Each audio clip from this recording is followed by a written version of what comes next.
আসসালামু আলাইকুম প্রিয় দর্শক, চলে আসলাম ট্রেড গ্লোবাল লিমিটেডের নতুন একটি ভিডিও নিয়ে। আজকে আমি আপনাদের দেখাবো কিভাবে দুধ পাস্তুরাইজেশন করে একটি ব্যবসা শুরু করতে পারবেন। তো প্রিয় দর্শক, কাঁচা দুধে অনেক সময় ক্ষতিকর জীবাণু থাকতে পারে যা আমাদের স্বাস্থ্যের জন্য ঝুঁকিপূর্ণ। পাস্তুরাইজেশন হলো এমন একটি প্রক্রিয়া যেখানে দুধ নির্দিষ্ট তাপমাত্রায় গরম করে এই ক্ষতিকর জীবাণু ধ্বংস করা হয়, কিন্তু দুধের পুষ্টিগুণ অক্ষুণ্ণ থাকে।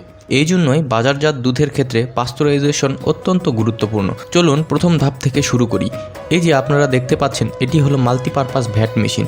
প্রথমে কাঁচা দুধ সংগ্রহ করে পরিষ্কারভাবে ভ্যাট মেশিনে ঢালা হয়। এরপর ভ্যাট মেশিনের টেম্পারেচার কন্ট্রোল সেট করা হয়। ব্যাচ পাস্তুরাইজেশনের ক্ষেত্রে দুধ ধীরে ধীরে 63 ডিগ্রি সেলসিয়াস পর্যন্ত গরম করা হয় এবং এই তাপমাত্রায় প্রায় 30 মিনিট ধরে রাখা হয়। এই সময়ের মধ্যেই দুধের ক্ষতিকর জীবাণু ধ্বংস হয়ে যায় এবং দুধ হয়ে ওঠে নিরাপদ। ভ্যাট মেশিনে থাকা এজিটেটর বা স্ট্রেটার দুধকে সমানভাবে নেড়েচেড়ে গরম করে, যাতে কোথাও কোনো কম বেশি তাপ না লাগে। পাস্তুরাইজেশন শেষ হলে দুধ আর গরম অবস্থায় রাখা যায় না।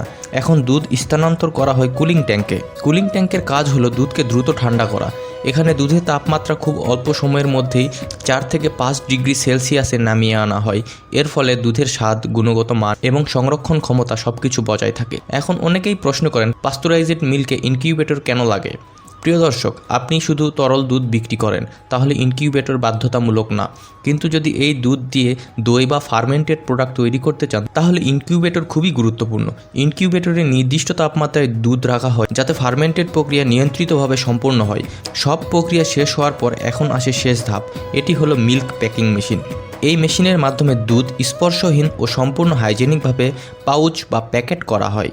এখানে আপনি চাইলে প্রোডাকশন ডেট, এক্সপায়ারি ডেট এবং ব্র্যান্ডের নামও প্রিন্ট করতে পারেন। এই ধাপের পরে পাস্তুরাইজড মিল্ক বাজারজাত করার জন্য প্রস্তুত হয়ে যায়।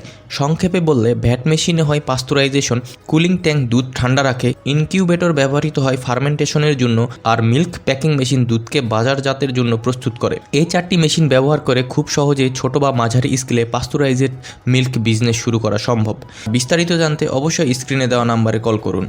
খামারির সফলতা প্রযুক্তির হাতে, TGL এর সাথে। ধন্যবাদ।